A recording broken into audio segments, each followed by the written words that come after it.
Hi everyone, and welcome to SACAP Global's info session. Today we'll be looking at the future of work and the skills you need to confidently navigate the ever-changing workplace. I'm your host, Charlotte. I'm the Digital Brand Manager at SACAP Global.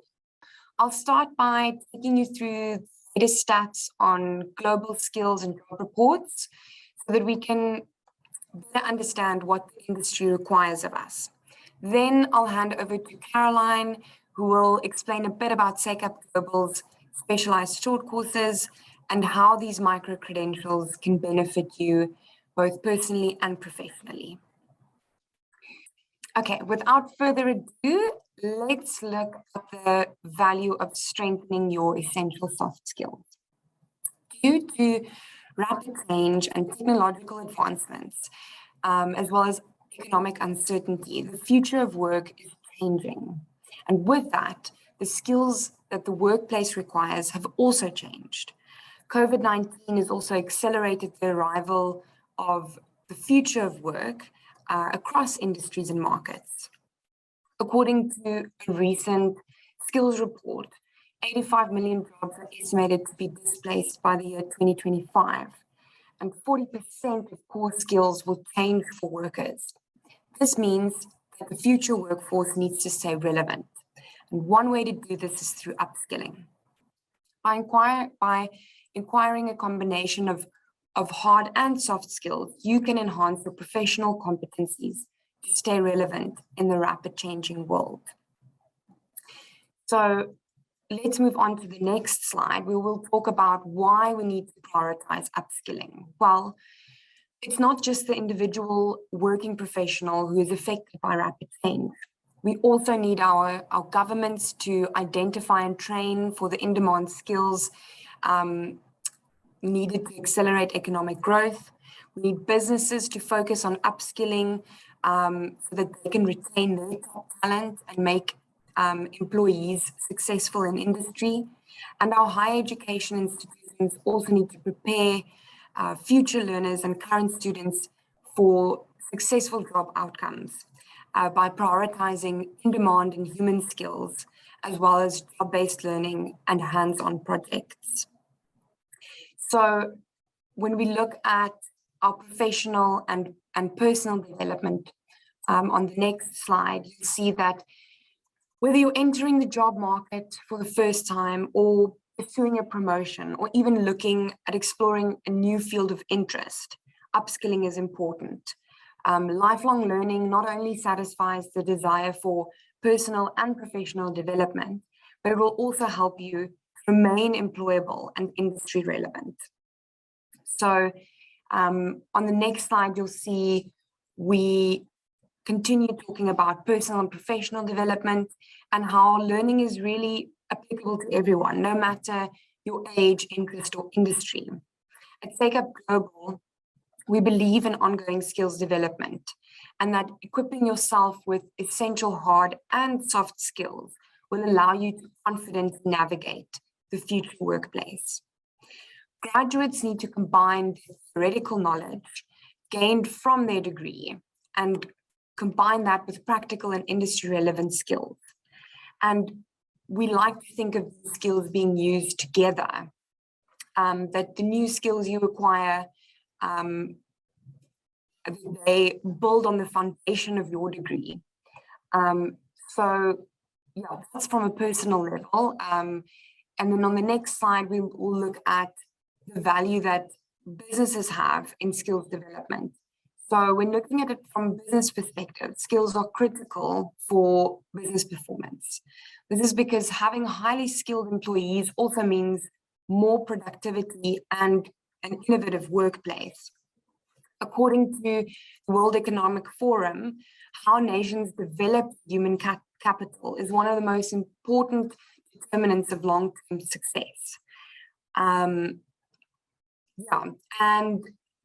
every job needs a combination of hard and soft skills. On the next slide, you can see historically, technical skills and industry knowledge have received the most prominence. And these skills are definitely very important. But today's organizations are recognizing the value of human skills, and that these human skills are equally important and sometimes more important. So moving on to the next slide, we'll talk about what human skills are. So the World Economic Forum defines human skills as high value activities that play to the distinctive strength of being human. So these skills are innately human, non-routine, and difficult to automate, but they're highly transferable. So examples of this include creativity, emotional intelligence, empathy, critical thinking, and persuasion. We've also looked on the next slide, we've looked at the way companies have embraced a remote and hybrid workforce, and how they've started to invest in upskilling and reskilling their talent. Many of the skills that businesses are investing in actually align with our areas of expertise at SACAP. On the following slide, you can see that our specialized short courses touch on a lot of these human skills like active learning and learning strategies, leadership and social influence, emotional intelligence, just to name a few. I will now hand over to Karolyne, who will be talking about our verifiable specialized short courses. Just a quick reminder that if you do have any questions, just pop them in the chat box below, and we will have our Q&A session at the end of our presentation. Thank you very much, Charlotte. Good afternoon to any South Africans that are listening. Good evening to some of you from other parts of the world, and even a good morning to others of you who are just making your first cup of coffee for the day. Thanks for joining us today to hear about our short courses and who SACAP Global is. And I am going to build on what Charlotte has said and introduce you to, firstly, who SACAP Global is. And as you can see from what Charlotte has shared, she's spoken about the importance of upskilling for the future world of work based on all of the trends that are happening globally. And we, as SACAP Global, have come into that space to offer short courses to help people to upskill in that regard. If we can go on to the next slide. There we go. So you can see here that we offer verifiable specialized short courses, and I'll chat a bit more about what that means. Who SACAP Global is that we are a division of the South African College of Applied Psychology, and we are 25 years old this year. SACAP Global itself is new, and we've been going since 2021. And what we do is we offer micro-credentials and short courses. So both can be used for upskilling purposes because you're interested in the skills that you might gain and the content. But if you're looking at a particular micro-credential, then also what that is a course that is a subcomponent of one of SACAP's qualifications, which means that it can be stackable towards obtaining a qualification if you were to ever decide to sign up for that qualification. And just like SACAP College is, so does SACAP Global embrace a human-centered approach to online learning. Very interactive, and we use a platform called Open Learning for this engagement for the courses. So moving on, we can see that everything that we do at SACAP Global is grounded in applied psychology on the next slide. And this is where we come in to help prepare you for the future world of work. So yes, we need to have our hard skills that Charlotte was speaking about, but often what creates a success for ourselves is the hard skills are a given, but it's how do we use our soft skills, or what I like to call essential skills, to actually make a success in our careers, in our interactions with people, for our own personal benefit, as well as professional benefit too. And because of where we come from as SACAP, we are really working in the soft skills space within coaching, psychology, counseling, human resource management, business or general people management, and business management. So our courses focus on all of these areas, and I'll go into them in a bit more depth. And we're really aiming them at the flexible workforce. So whether you're just starting out in your career or you've been working for a long time, these courses are for you. They run part-time, they're flexible, there's certain targets to reach each week, but how you reach those targets in your own time and how you plan your weeks is up to you. And this is really all within the framework of lifelong learning. So unfortunately, the days are gone where we maybe studied, for a lot of years at the beginning of our life and then not again. The world is changing too quickly and we need to keep upskilling ourselves. And therefore, it's in the context of lifelong learning that we are wanting to help people grow and develop in the areas that they need to. So let's move on. And I mentioned earlier that our courses are verifiable. So here you can see an open cred example of a certificate and a badge that you might get through completing one of our micro-credential courses. So firstly, the short courses that we offer are, as I mentioned earlier, a subcomponent of our accredited qualifications. So they're really robust from that perspective to start with. But over and above that, and over and above our own internal quality assurance processes, Open Learning, the platform that hosts our courses, they also review all of the courses and then give them their stamp of approval as an open cred. And if you pass the courses, they are all assessed. You get an electronic certificate like this, as well as a badge that you can share on social media.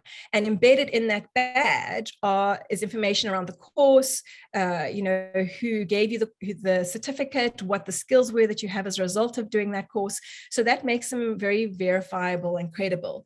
There's lots of ways to upskill these days. One could try and upskill oneself through watching YouTube videos, for example. However, in this case, you've got an accredited institution and an open cred approval from Open Learning that's giving credibility to the courses that you're doing.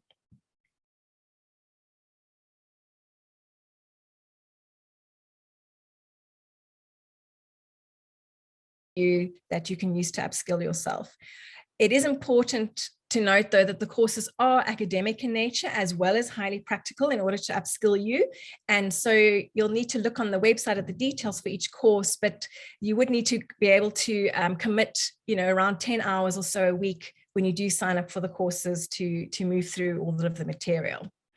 So why study with us at SACAP Global? Well, everything is grounded in applied psychology. That's what we do. So whether it's a management course you're doing with us, a leadership course, all of it is still based in applied psychology. As I've mentioned, it's digitally certifiable and stackable, and I'll show you a picture just now about what stackable actually means.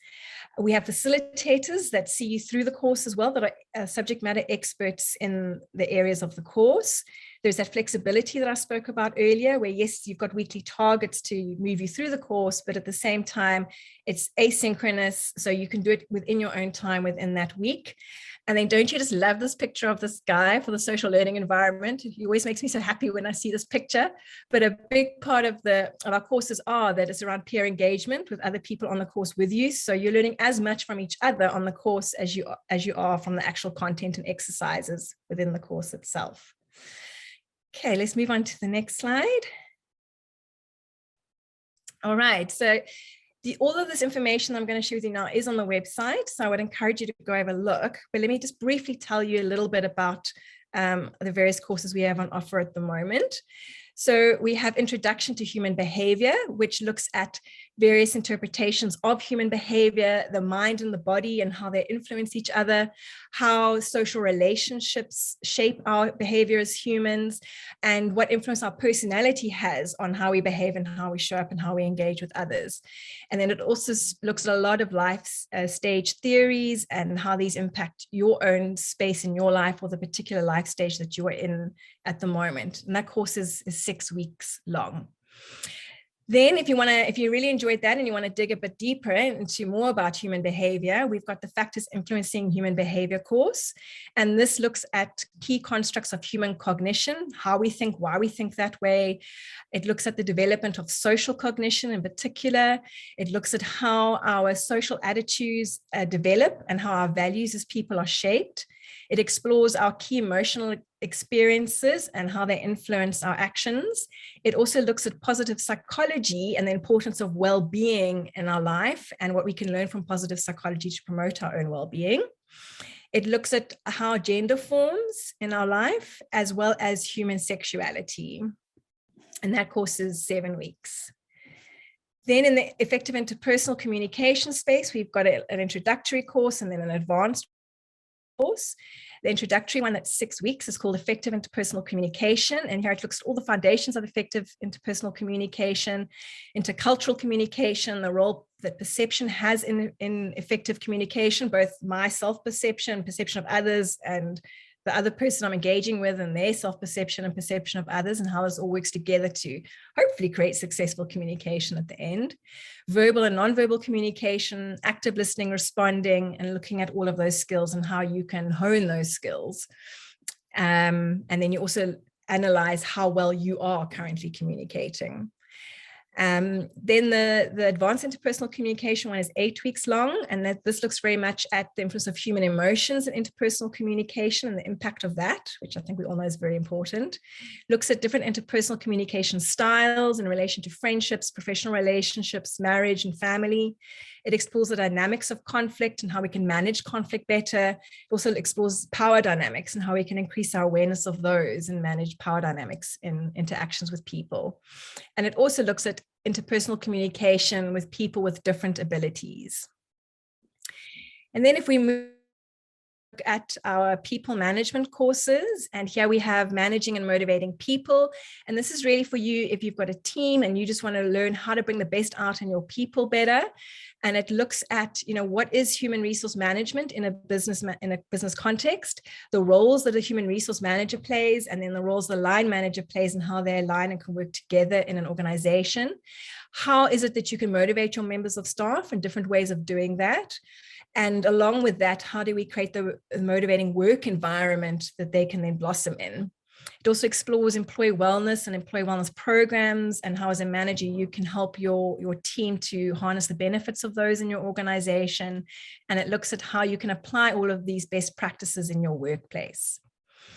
And then building on that course, there is also recruiting and retaining top talent, which is looking very much at, how do we plan the resources we need in an organization? What are the roles? Who's the best fit people for those roles? How do we then recruit and select the people for those roles? What is performance management and what are the best practices in that regard? How do we reward performance and compensate people? What is the importance of employee relations management, and how do we help our team manage grievances and conflict, either that they have or that their team members have? And that course is 7 weeks long, and the previous one I spoke about, managing and motivating people, is 6. And then just a couple more I'll tell you about. One is called Introduction to Management and Leadership, and this is all your basics around what does good management look like and how to apply it. What are the key contemporary leadership theories and how do you apply those? It investigates organizational power and politics, leadership communication, and again touches on employee motivation. It looks at how do we deal with the massive amount of information and manage information systems, and how does this impact on the managerial decision making we need to do? And it also explores the drivers of success and business failure.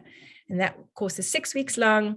And then understanding a business environment looks very much at, what is business management in a globalized environment, and what is the macro environment, the micro environment, and also what is the internal environment and how does this impact a business? So within this course, students also explore things like the different functions in a business, marketing management, public relations management, operations management, and supply chain management, as well as financial management and human resource management. And then just quickly, we also have a short course. It's not a micro-credential, but it's a lovely short course for those of you who are interested in learning coaching skills as managers.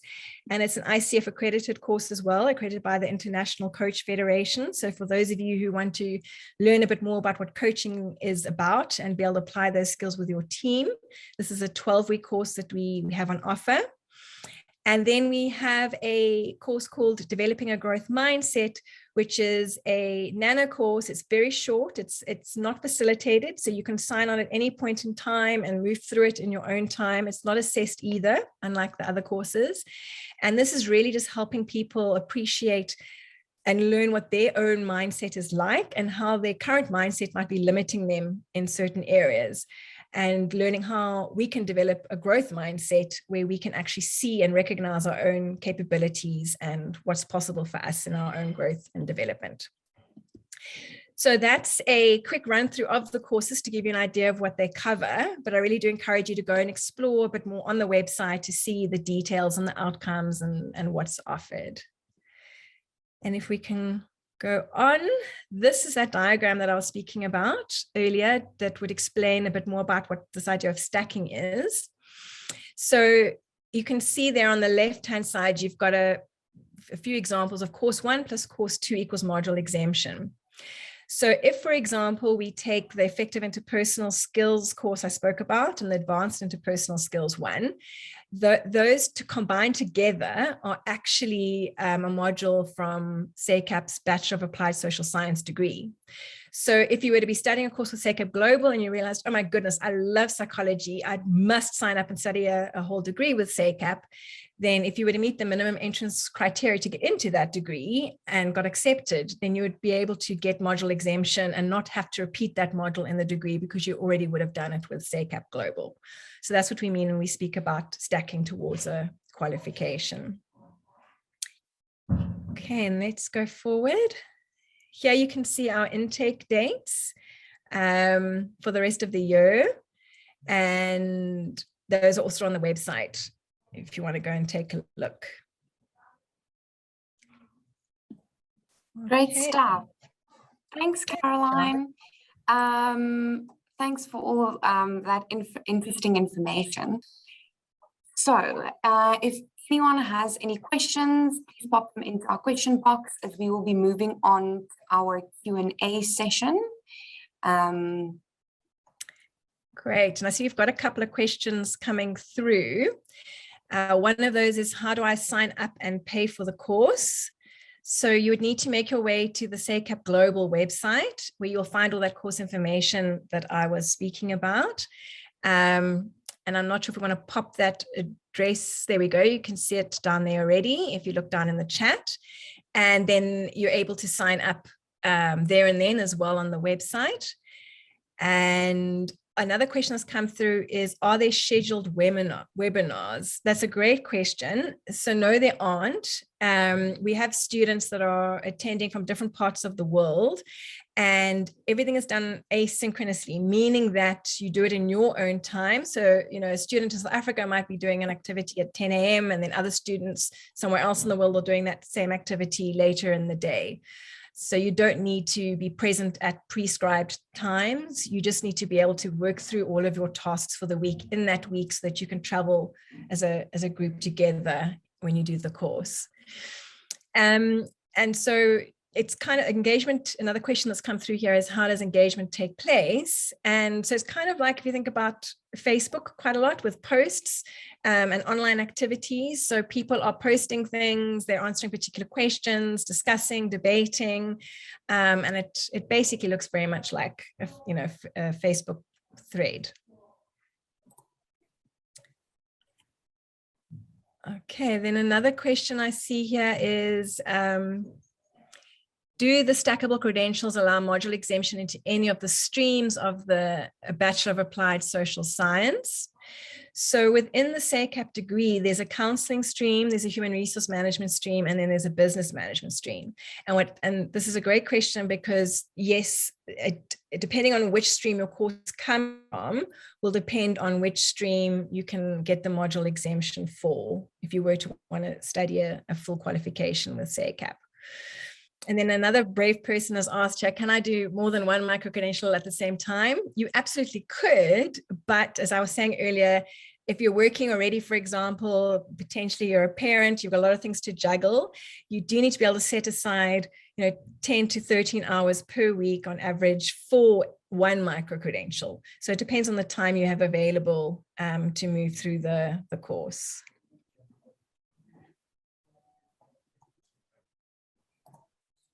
Great stuff.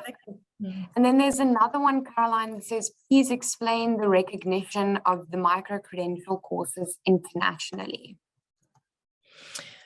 Okay, so I can interpret that question in slightly different ways. the one course I spoke about that technically isn't a micro-credential per se, but the coaching course, that has a professional body recognition from the International Coaching Federation. But the other recognition that I spoke about earlier was that firstly, they are from our accredited qualifications. So as you can imagine, to get a qualification registered in South Africa or any country is quite a task, and you've got a lot of hoops you've got to jump through and a lot of quality criteria you have to demonstrate. But then over and above that, Open Learning, which is the platform that we use to run the courses, they have also done their own, and they're based in Malaysia and Australia, and they've done their own review and approval of the courses according to their quality criteria as well. So you really know that if you do these online courses, you are getting robust, solidly built, fun, academic and practical at the same time courses. Yeah, thanks, Karolyne. So if anyone else has any other questions or you'd like to touch base with the team, please leave your email address in our chat box and we will touch base with you shortly. We've now come to the end of our live Q&A session. And if we move on to the next slide, this is a kind reminder that we will make this recorded session available on our social media platforms, just in case you missed a few points or you'd like to refer back to something specific. We also encourage all our attendees to follow our social media channels for any further updates, new courses, or discounts relating to SACAP Global. Thank you to everyone who joined our session, and for Karolyne for co-hosting. It's been great.